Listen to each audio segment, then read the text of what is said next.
So in June of 2022, the Nursing and Midwifery Council launched a new consultation, giving people the opportunity to have their say about their proposed changes to the English language test requirements for coming into the United Kingdom as nurses. Now, if you're a registered nurse and you're trying to come into the United Kingdom as a registered nurse to practice in the UK, you will know that some of the requirements that you need is English language competency. This can be done via ielts or OET. Usually, they have a cap, like a number that you need to attain for you to be considered competent to speak and understand English in the United Kingdom. This English test competency is what the Nursing and Midwifery Council is trying to review. Now, the Nursing and Midwifery Council is the professional body that is in charge of all registered nurses and midwives and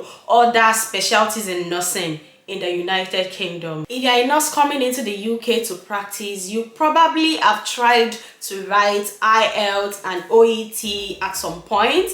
And for most of the people, they do not meet the requirements just by a little number like 0.5. I mean, I wrote ielts twice before actually getting it right, before meeting the requirements. And I know for sure with my interactions with a lot of nurses who are trying to come into the UK that writing ielts and OET over and over again can really be demoralizing. It can be frustrating. It can be saddening. However, the NMC launched this consultation about their proposed changes to this English language test. Now, according to their website, I'm going to be reading to you exactly what they are consulting on. Now, they said they are consulting on two areas. First, the approach to testing. Secondly, whether they should consider accepting other evidence of English language competency. So this might include employer references, evidence of unregulated practice in UK health and care settings, or postgraduate qualifications that people have studied in English. So this means that ielts and OET might not be the only way for you to actually prove your competency in English language if you want to come to the UK to work as a registered nurse going forward. So the NMC put up a survey online, and people are actually encouraged to file in their thoughts and fill on this online survey so that they can review it and give an answer. Now, fast forward to September of 2022, after over 34,000 filled online surveys, according to the NMC, we have an answer. We have a reply. And this is good news. Now, so far, according to the NMC, these are the important English language proposals that they will be considering based on the over 34,000 replies that they got on the online survey. So the NMC will actually be looking at approving two key changes to the English language test requirements. And these aim to provide a fair and reliable approach to ensuring nursing and midwifery professionals can communicate safely and effectively in English.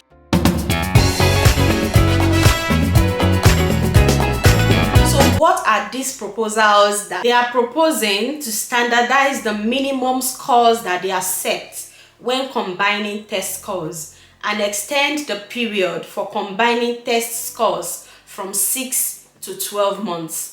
So before, you can actually combine results, like if you're from Nigeria and when you want to enter university and you are combining results for WAEC, it has to be WAEC, NECO, and things like that. So the same thing applies to English language competency tests in the United Kingdom. They actually allow you to combine two results. So like I said earlier, there is a cap, there's a requirement that's expected of you to actually have before you can move forward with your application to practice as a nurse in the United Kingdom. Now, if you don't meet all the requirements in one sitting, let's take IELTS for example, you don't meet all the requirements for IELTS in one sitting, you can actually combine two sittings of your IELTS. Like before, for your combination, you want to combine two results. I mean, the time of sitting for both tests the time difference must not be more than 6 months. Like it should be within 6 months. But right now,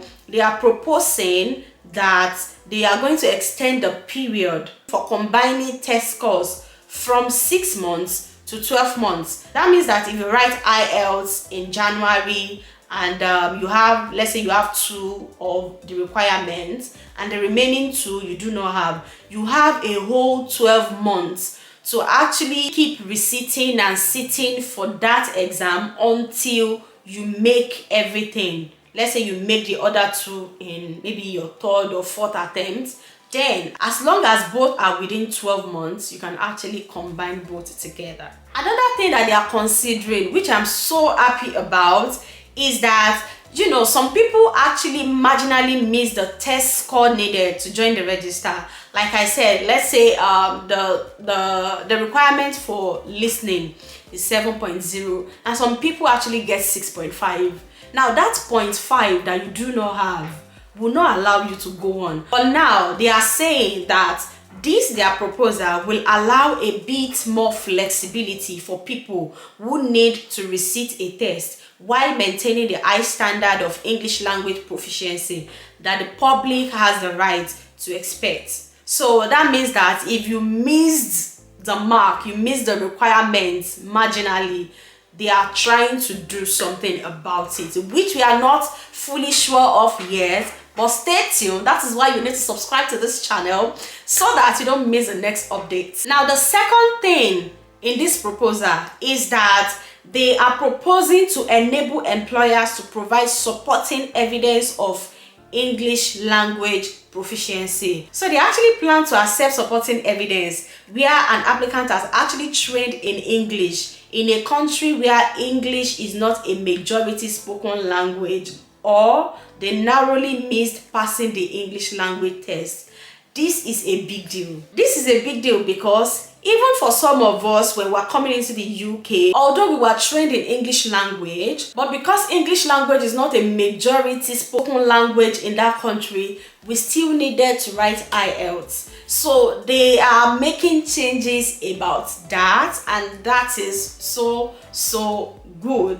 So this means that employers can actually provide objective information and evidence to the NMC about someone's use of English in a health and social care setting in the United Kingdom. Another thing that they consulted about was whether or not to actually accept postgraduate qualifications taught and examined in English as supporting evidence. So this means that in the future, if you have a postgraduate qualification that was taught and examined in English language, you might have the opportunity to skip all these English tests, which is so good. However, they are claiming that given the variety of postgraduate courses, these issues are more complex to address, so they are not making a recommendation on this to the council at this point, but hopefully in the future they are going to be making this recommendation to the council. Now, what are the next steps and what should you expect? Now that we are waiting for the council to actually approve these proposals, the plan is that the preparation for implementation of these proposals is going to start from January 2023. So fingers crossed, there'll be changes to this English language test requirement commencing in January of 2023. However, all this is still subjected to the council's approval. So let's be hopeful. Now, on a final note, Matthew McClelland, the Executive Director of Strategy and Insight at the NMC, he thanked everybody for actually taking time to fill out the survey. And in his own words, he said, while we'll look to bring in any approved proposals as quickly as possible, we can't rush this process. It is important that we bring in any changes in a kind, careful, and considered way. We will continue to keep professionals, our stakeholders, and partners updated moving forward. So we are looking forward to their update very, very soon. I mean, this is a good news. Even though these are still at the proposal stage and we don't have a concrete go ahead with these proposals yet, I mean, the thought of these changes coming in, it actually makes me happy. I am so happy. I'm so happy for people who will be writing their ielts or OET, or you know, trying to come to the UK as registered nurses from January 2023. I mean, this is something worth being hopeful about, and I am going to be updating you guys about more information about this in the coming days and coming weeks. Thank you so much for watching. Don't be selfish. Please share this video with your friends, with your nurses, in your nurses group. Share this video to as many people as you know, and yeah, let's be hopeful. Thank you so much guys for watching. If you have any comments, any question, please leave them in the comment section. My name is Victoria, also known as datnaijagirl. Thank you so much for watching my video. Click the like button, leave me a comment below, share this video and subscribe if you like my content, and I'll see you in the next one.